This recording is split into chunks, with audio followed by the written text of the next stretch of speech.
మీ గుండె ఆరోగ్యంగా ఉండాలంటే మరియు క్యాన్సర్ ప్రమాదాన్ని తగ్గించుకోవాలంటే మీ ఆహారంలో కొన్ని ప్రత్యేకమైనటువంటి ఆకుకూరలు ఉండడం చాలా ముఖ్యమైనటువంటి విషయం. ఇవాళ గుండె ఆరోగ్యానికి మరియు శరీర రక్షణకు సహాయపడే 6 ముఖ్యమైన ఆకుకూరల గురించి తెలుసుకుందాం. మొదటిది పాలకూర.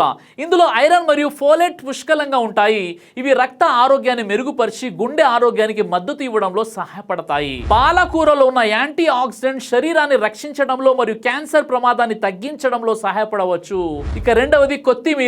ఇది కొలెస్ట్రాల్ స్థాయిలను నియంత్రించడంలో సహాయపడుతుందని కొన్ని అధ్యయనాలు సూచిస్తున్నాయి.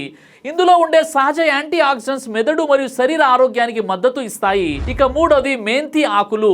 వీటిలో ఫైబర్ ఎక్కువగా ఉండడం వల్ల రక్తంలో చక్కెర స్థాయిలను నియంత్రించడంలో సహాయపడుతుంది.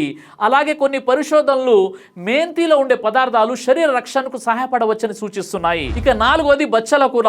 ఇందులో పొటాషియం ఎక్కువగా ఉండడం వల్ల రక్తపోటు నియంత్రణకు సహాయపడుతుంది. ఇందులో ఉండే బీటా కెరోటిన్ వంటి పోషకాలు శరీర రక్షణకు ఉపయోగపడతాయి. ఇక ఐదవది గోంగూర. ఇందులో ఫైబర్ మరియు యాంటీ ఆక్సిడెంట్స్ ఎక్కువగా ఉండడం వల్ల జీర్ణక్రియ మెరుగుపడి గుండె ఆరోగ్యానికి మద్దతు ఇస్తుంది. ఇక ఆరోది తోటకూర. ఇందులో యాంటీ ఆక్సిడెంట్స్ మరియు ఖనిజాలు పుష్కలంగా ఉండి గుండె ఆరోగ్యాన్ని మెరుగుపరచడంలో మరియు శరీరాన్ని రక్షించడంలో సహాయపడతాయి. ఈ పోషకాలు నిండిన ఆకుకూరలను మీ రోజువారీ ఆహారంలో చేర్చుకుంటే గుండె ఆరోగ్యాన్ని కాపాడుకోవడంలో మరియు కొన్ని వ్యాధుల ప్రమాదాన్ని తగ్గించడంలో సహాయపడుతుంది. ఈ వీడియోని లైక్ చేసి ప్రతి ఒక్కరికి షేర్ చేయండి.